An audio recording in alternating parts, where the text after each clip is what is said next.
satisfação estar dividindo esse momento com vocês.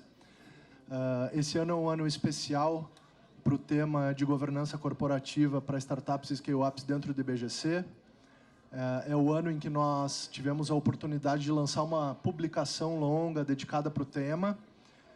E ao longo da jornada de divulgação desse tema, nós temos a oportunidade de reforçar o quão importante é esse olhar atento para a governança corporativa desde os estágios iniciais de toda e qualquer organização. Dentro dessa jornada, eu tive o prazer de conhecer o Douglas. O Douglas, CEO, fundador da Incentive-me. A Incentive-me, ela me encantou no primeiro contato, porque, afora o debate muito rico sobre como a governança pode contribuir com a jornada da Incentive-me, eu encontrei na Incentive-me um produto de governança. Eu tenho certeza que vocês vão poder tocar no que eu estou trazendo aqui de forma abstrata, mas, no final do dia, no mínimo, a governança corporativa é uma matéria-prima, é um insumo muito importante para uma solução que a Incentive-me traz. Eu brinquei com o Douglas que a Incentive-me ela é uma solução peer-to-peer de governança. E ela é uma plataforma que conecta duas pontas, e, ao conectar essas duas pontas, permite que esses atores cumpram o seu papel dentro de um contexto de governança corporativa. Então, para não me alongar, para deixar o espaço todo para aquilo que nos interessa, né, que é ouvir a jornada do empreendedor e esses desafios todos frente a uma perspectiva de governança, eu queria convidar o Douglas para apresentar a Incentive para todos vocês. Obrigado, Douglas, por aceitar o convite, por estar aqui conosco hoje. Boa tarde a todos. Marcelo, agradeço bastante aí pelo convite. É uma honra poder participar aqui do Congresso do IBGC, falar um pouquinho do nosso trabalho. A estrutura que a gente montou, eu vou fazer um pitch rapidamente, apresentação da Incentive, qual que é a estrutura, a nossa proposta de valor, como que nós atuamos. E, na sequência, a gente vai contar um pouco de como a gente utilizou a governança corporativa de uma forma estratégica para gerar valor e também trazer, ao final, um espaço aí para perguntas, para a gente poder conversar um pouquinho também e tirar algumas dúvidas do pessoal, tá bom? Espero que vocês aproveitem, que a gente possa colaborar um pouquinho com esse evento incrível que está sendo organizado aqui com tanto carinho. Valeu, Marcelo, mais uma vez. Tudo contigo, vai lá. Vamos lá. Bom, pessoal, eu sou fundador da Incentive e nós criamos a nossa startup porque, em geral, as pessoas e empresas acreditam que 100% dos impostos devem ir para o governo.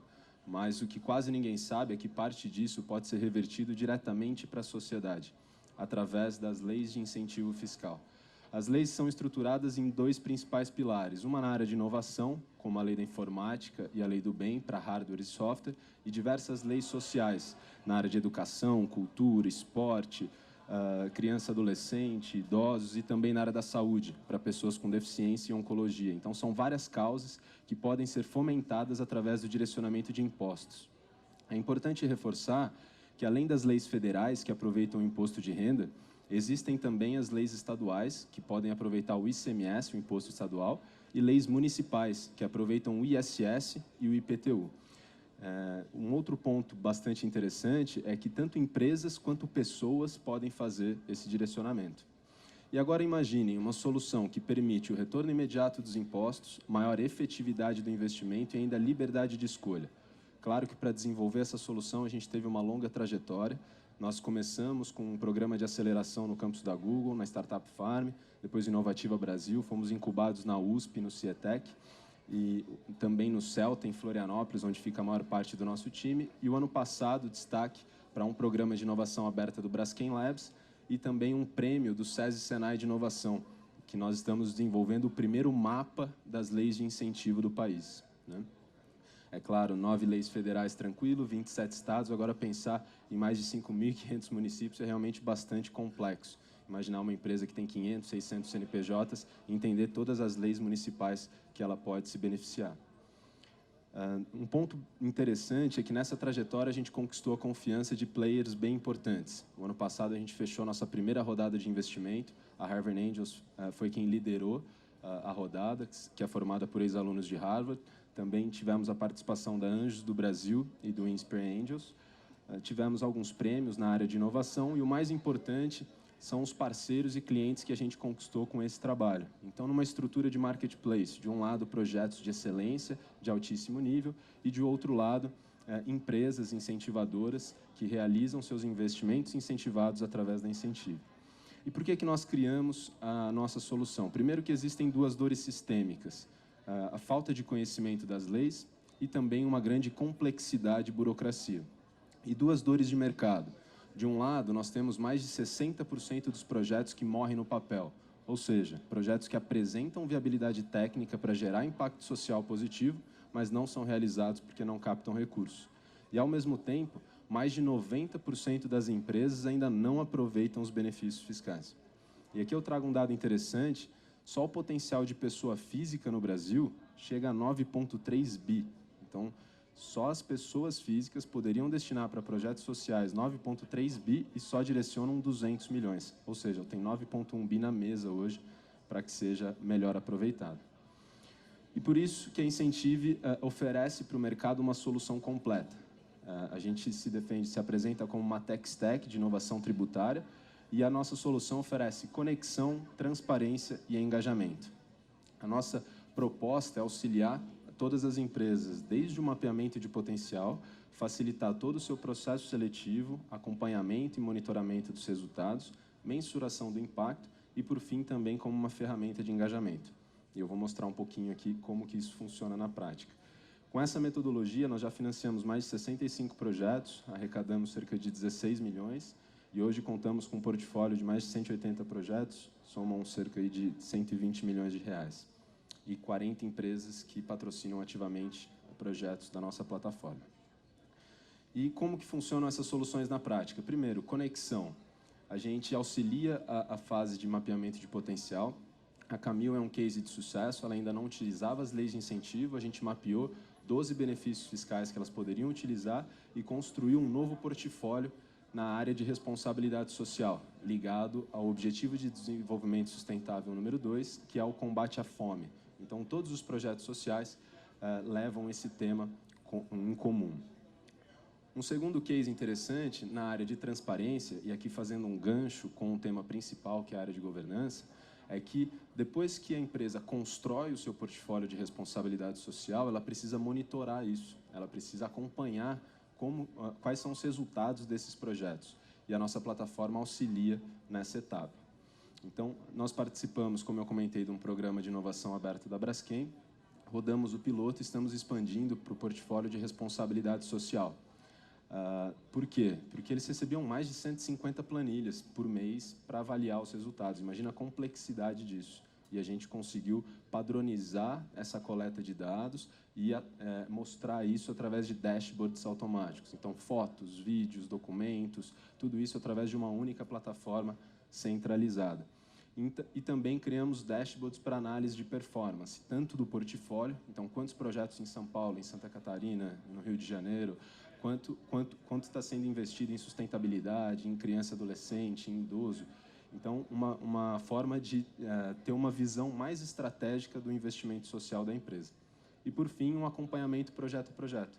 Então, se o projeto buscava atingir 300 crianças, num mês atingiu 300, no outro mês 350, no outro mês 400, o projeto está entregando mais do que foi prometido. Então, é um projeto que merece uma renovação de patrocínio, um projeto que merece uma expansão de investimento. Então, essa é uma solução que profissionaliza, que gera mais eficiência para a gestão do investimento incentivado. E, por fim, a nossa terceira solução na área de engajamento. O objetivo é transformar a empresa numa multiplicadora, como nós estamos fazendo na CPFL, onde ela conta com o Instituto CPFL há mais de 15 anos e a CPFL Energia é patrocinadora de mais de 10 projetos da Incentive, mas eles já usavam todas as leis, eles queriam ir além. Né? Então, como conseguir ir além? Engajando a sua rede, 14 mil colaboradores e diretores, então nós estamos rodando uma campanha para trazer esse pessoal para que também doem para os projetos sociais do Instituto. Então, através do perfil social, a gente divulga isso, as causas, a nossa ferramenta tem diversas funcionalidades para gestão de campanha, acompanhamento da conversão, de fato, qual colaborador está doando, qual departamento está colaborando mais, então qual é o engajamento, uma ferramenta para endomarketing nesse caso, e a gente oferece uma solução completa, com todos os materiais para a campanha, suporte no atendimento e também o processo automatizado. Então, ao final disso, a gente tem o maior número de projetos sociais financiados, a gente tem uma equipe engajada com a sensação de pertencimento, que de fato fizeram a diferença e viabilizaram projetos sociais através do redirecionamento de seus impostos. Então, essa é a nossa solução. Em termos de modelos de negócio, a gente oferece isso de uma forma proativa. Quando a gente fechou a rodada de investimento, a gente buscou uma forma de conseguir quebrar todas as barreiras de entrada. Então, as empresas que buscam entender melhor como funcionam as leis de incentivo, como que elas podem utilizar, a gente oferece essa solução sem nenhum custo, inicia trabalhando, faz esse processo consultivo e no final a gente recebe um success fee diretamente via projeto conforme previsto em lei. E para fechar, uma última provocação, estava lendo um pouco a respeito dos impostos e percebi que os primeiros registros datam de 3000 a.C., no Antigo Egito, né? E apenas há 28 anos que nós temos a liberdade de escolha para decidir onde investir parte dos nossos impostos. Claro, ainda é muito pouco, a gente tem que ir muito além, mas fica o questionamento, se a gente tem a liberdade de escolha, por que a gente ainda não está fazendo isso de forma mais eficiente? Né? Então, por que a gente ainda não está ajudando aquele projeto que a gente gostaria, aquela causa que a gente acredita? Então, fica aqui o convite para vocês conhecerem um pouquinho, acessarem a nossa plataforma e conhecerem um pouco mais do nosso trabalho. Muito obrigado. Bom, a gente vai seguir falando sobre alguns desafios. Sei que o Douglas gosta de falar em pé, fica à vontade aí. Mas eu tenho a convicção, assim, eu sou um entusiasta da Incentivo, eu acho que a gente não poderia trazer para esse bate-papo um case mais bacana, né? Porque no fim do dia, aquilo que eu comentei com vocês, né? Quando a gente fala de governança para estágios iniciais, mais do que nunca, a ideia de que a governança é mais essência do que aparência, ela se faz presente. E a principiologia vem à tona. E quando o Douglas me apresentou o case da Incentive, eu disse, Douglas, isso é um produto de governança não só para os projetos apoiados. Por quê? Porque os projetos apoiados, eles demandam um nível de organização que viabiliza a prestação de contas e a transparência na acepção técnica do uso do recurso, mas como uma esteira de conduta que está totalmente alinhada com a principiologia essencial da governança corporativa. E, numa outra ponta, nós temos os apoiadores desse projeto, que, na pior das hipóteses, vão estar catalisando, com uma prática evidente, tangível, mensurável, o exercício pleno do princípio da responsabilidade corporativa, ou seja, do zelo e da construção de valor a longo prazo com o capital intelectual, humano, social, no seu sentido mais amplo. Então, de fato, eu precisava muito apresentar para a comunidade do IBGC a Incentive. Espero realmente que a gente saia hoje daqui com ao menos um apoiador novo para o projeto da Incentive. Mas, falando um pouquinho agora sobre, né, como as coisas acontecem, até que o Douglas possa estar dividindo a experiência conosco, né, eu sei que, dentro de casa, ele tinha um desafio para colocar o projeto dele no ar, um desafio muito relevante, conectado com a estratégia de mercado. E para superar esse desafio, quando a gente fala de startup, a gente muitas vezes acessa fontes de financiamento ou investidores privados. Nós também temos a tranquilidade, a certeza de afirmar que um investidor, ele é um sócio no final do dia, apesar de, num primeiro momento, ter uma aparência mais de capital do que de sócio. E esse alinhamento com o investidor, ele demanda um nível de ajuste idêntico ao nível de alinhamento necessário para uma relação societária de toda e qualquer natureza. Então, eu queria que o Douglas apresentasse, dividisse conosco aqui um pouquinho desse desafio de mercado, da lógica dele para ir buscar a fonte de financiamento para o projeto no mercado, o nível de alinhamento de expectativa que ele teve que ter com esses investidores para que, no final do dia, a Incentive prosperasse com um propósito muito bem alinhado entre todos os atores que estavam em volta dessa cena. Valeu, Marcelo. Bom, tem algumas especificidades interessantes da nossa rodada. Primeiro que ela envolveu 3 redes de investimento, né? Então, a gente já tinha um desafio de dialogar com mais de uma rede. Harvard Angels, Anjos do Brasil e o Inspire Angels. E uma segunda característica é que a gente reduziu o ticket de investimento para aumentar o número de investidores, para que a gente conseguisse aproveitar melhor o Smart Money. Então, a gente teve, no ano passado, a maior rodada de investimento do país, que concentrou 51 investidores nessa única rodada. É só a maior rodada em quantidade, né? Não em valor financeiro, infelizmente. Mas foi uma experiência muito positiva, porque a gente teve que, na verdade, foi um grande desafio, né? Como organizar isso de uma forma em que esse grande número de investidores vai agregar valor e não vai atrapalhar ou tirar a gente do foco, que de fato é performar e viabilizar projetos sociais. Então, para fazer sentido e de ter um grande número de investidores, a gente não podia buscar apenas o capital. A gente tinha que criar uma estratégia eficiente para aproveitar o Smart Money. E a gente se questionou, né? Qual era a nossa principal dor? Qual era o principal desafio que a gente tinha que superar e que fazia sentido engajar os investidores para nos ajudar nessa frente? Então, a gente estudou isso e aprofundou e identificou que a nossa principal dor era no processo de vendas, né? A gente tinha um processo de vendas onde 90% do nosso tempo a gente ficava prospectando, buscando, conseguir acesso a algum tomador de decisão e depois 10% do nosso tempo, de fato, apresentando a solução e vendendo, né? E aí uma vez eu estava pensando, falando, meu, demoro 3 meses, eu sei que um investidor tem o cara no WhatsApp, ali 3 minutos ele resolve, e ficava aquilo aquela questão me perguntando mesmo, como será que a gente consegue trazer isso para gerar mais eficiência para o nosso trabalho? Então, depois desse questionamento, nós criamos a rede de executivos de impacto, tá? E eu vou explicar um pouquinho como que essa rede de executivos funciona. Bom, a rede de executivos, ela conecta a Incentive com os tomadores de decisão nas empresas. As empresas apoiam os projetos remuneram a Incentive. E a Incentive doa parte dessa remuneração para uma ONG, um projeto social, alguma iniciativa indicada por esse executivo de impacto. Então, um resumo é, o executivo de impacto aproveita o seu network para gerar impacto social positivo e, além disso, ainda pode direcionar parte desse retorno para uma outra iniciativa social. Então, ele gera um impacto em dobro, né?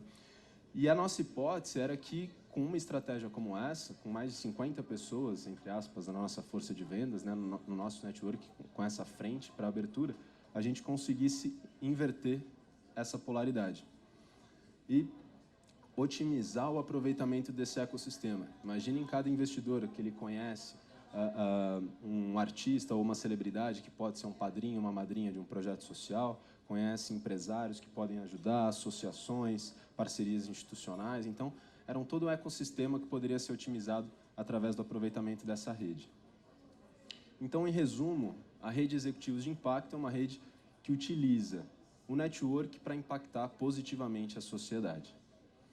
E aqui, rapidamente, só alguns números de como que essa rede se estruturou. São 30 proprietários de empresas, 21 diretores de multinacionais, 60 investidores e 34 consultores.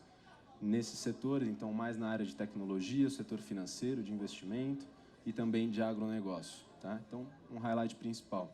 E aqui são os resultados dos primeiros 6 meses depois que a gente ativou a rede de executivos de impacto. E a gente consegue ver um crescimento constante através do aproveitamento da rede.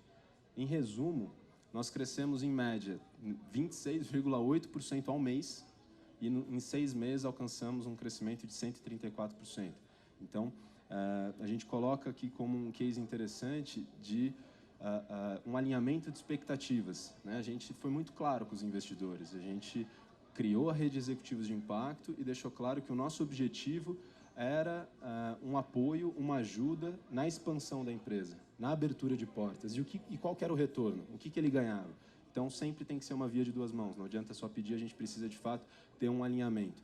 Então, a partir do momento que a gente deixou isso muito claro, a gente conseguiu fechar a rodada de investimento e teve, além disso, um apoio que a gente seria impagável, mesmo com a rodada de investimento, porque são executivos de altíssimo nível, fazendo todo um trabalho de expansão comercial para nos ajudar.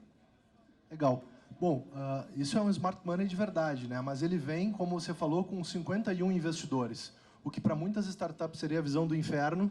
Você transformou numa estratégia de mercado, mas demandou também um trabalho de organização para que a gestão da empresa fosse viável, sem 51 sócios dando opinião de forma desorganizada no dia a dia da empresa.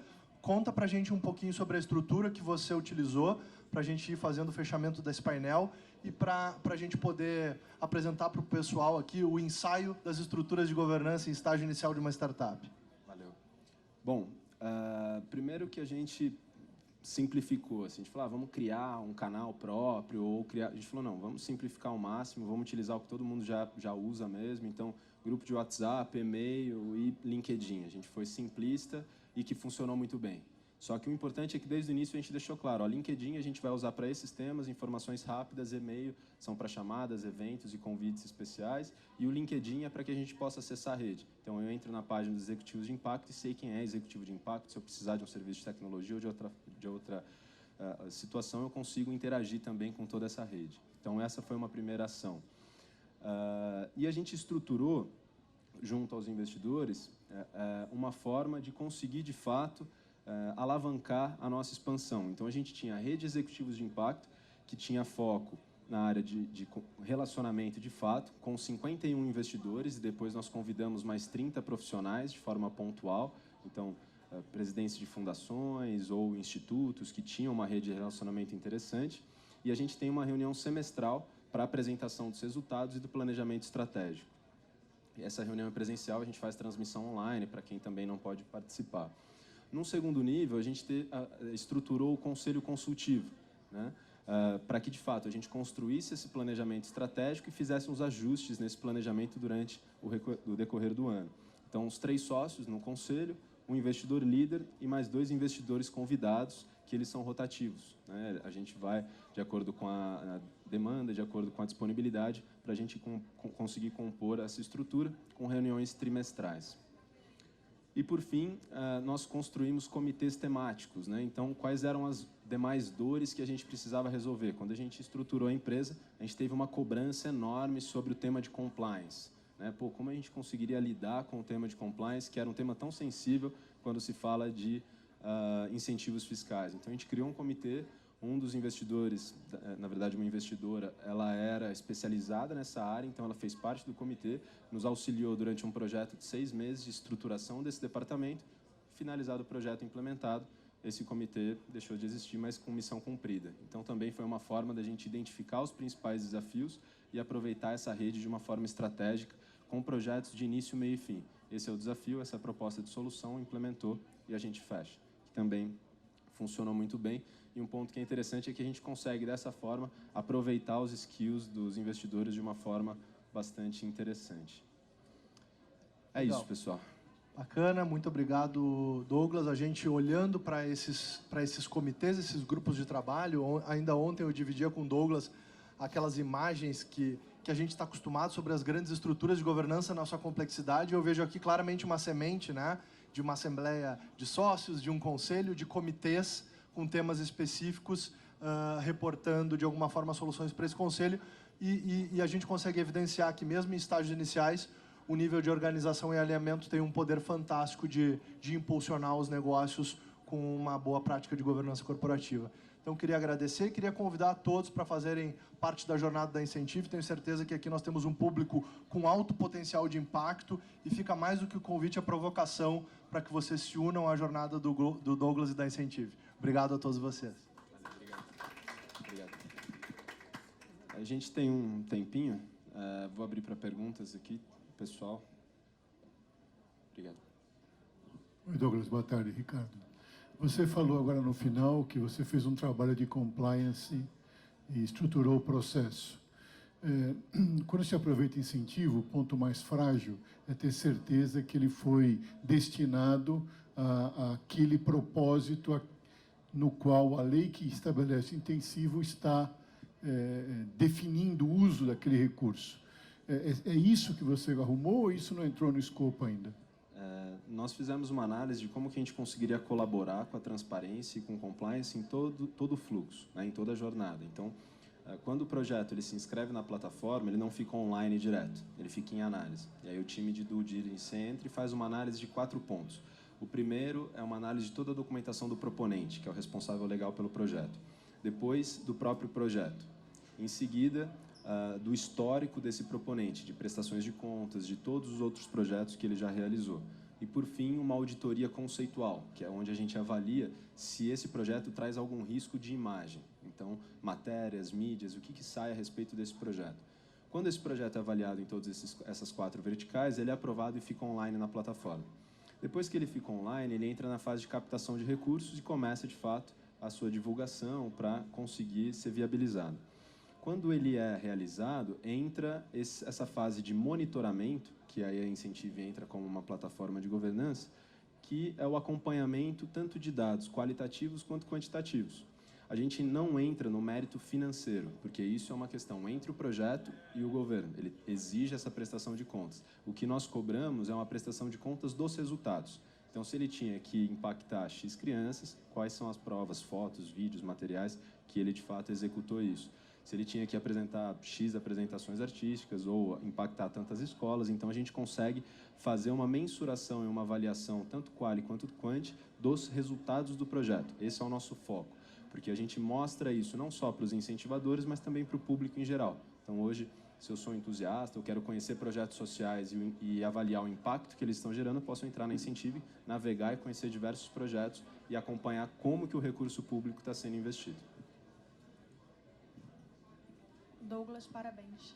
É muito importante a iniciativa. Eu teria milhões de perguntas para fazer, mas eu vou fazer 2. Com relação à qualidade dos projetos que vocês recebem, eu trabalhei muito tempo formando líderes sociais e gestores de organizações não governamentais para poderem gerir suas organizações de forma transparente, com governança. E aí eu pergunto para você, como você faz, se hoje ainda existe essa realidade de projetos mal escritos, mal formulados, com uma prestação de contas e de atividades ruins. Se existir esse desafio, como é que vocês lidam com isso para que o projeto possa se moldar dentro da plataforma? E depois do projeto passado pela avaliação de vocês, como vocês fazem a divulgação para os potenciais investidores? Legal. Bom, claro que a profissionalização é um desafio constante. A gente busca sempre melhorar a qualidade dos projetos e a gente orienta os proponentes para que a gente consiga ter esse aprimoramento. Nesse caso, um ponto que é relevante, os indicadores que a gente avalia dos projetos, eles são os indicadores tanto que a própria lei já mensura, que são os indicadores mais técnicos, mas a gente também leva em consideração muitos indicadores de impacto, né? Então, são os indicadores técnicos e os indicadores de impacto. Claro que existe ainda, quando a gente fala de setor privado, já existe muito a ser melhorado. Quando a gente fala de terceiro setor, o desafio é ainda maior. Então, de fato, a sua pergunta é coerente e é preciso um trabalho ainda muito grande. Inclusive, hoje estava numa reunião no período da manhã com um presidente do clube de Harvard, dos ex-alunos, do Alumni, e ele falou, eu queria montar uma forma de ter uma consultoria pro bono, de colaboração. Então, eu acho que isso é uma forma que a gente tem incrível de fazer a conexão de algumas pontas e viabilizar uma profissionalização ainda mais rápida e eficiente desse mercado. Então, esse é um ponto. Quanto à questão da divulgação, são 2 etapas. A primeira é que quando um projeto entra na nossa plataforma, ele passa por um processo seletivo dos nossos clientes. Então, hoje, aproximadamente 40 clientes. Então, se o projeto se cadastra, ele automaticamente já é avaliado por essas 40 empresas. Se ele estiver alinhado com esses pilares e valores, ele entra dentro da fila, enfim, dentro do portfólio para ser investido. Se não, entra um trabalho de busca e de prospecção de novos patrocinadores, onde a gente, de fato, faz um trabalho de captação, de ampliação de relacionamento, e aí, claro, ativa a rede de relacionamento com os executivos de impacto, a gente busca formas de trazer a empresa ideal para fomentar aquele projeto. Parabéns. Você se apresentou primeiro como um tax tech. Depois você mostrou que no seu modelo você tem uma certa amplitude no sentido mais de conhecimento em outras áreas e não só fiscais, de qualquer empresa. Depois, sucessivamente, você falou da rede executivos de impacto. Outra coisa que me chamou a atenção foi aquela doação para os ONGs. Então, eu tenho 2 perguntas.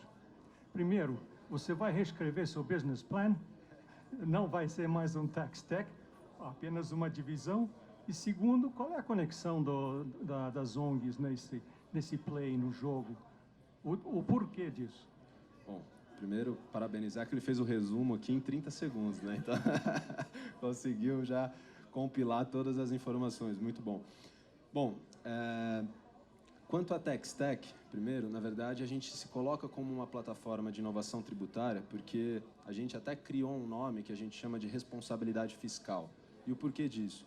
Porque quando existe a liberdade de escolha para você decidir o que fazer com o seu imposto, nasce naturalmente a responsabilidade de você fazer isso de forma consciente e responsável. Então, por isso que a gente colocou uma plataforma de inovação tributária. É uma plataforma que permite que você utilize de forma inteligente e eficiente os seus impostos. É por isso que a gente colocou. E também é uma área que tem pouquíssima gente atuando. Então, é uma forma também da gente se diferenciar. Em resumo, seria isso. E quanto às ONGs, a maior parte dos proponentes, ou seja, os responsáveis legais pelos projetos, eles são do terceiro setor.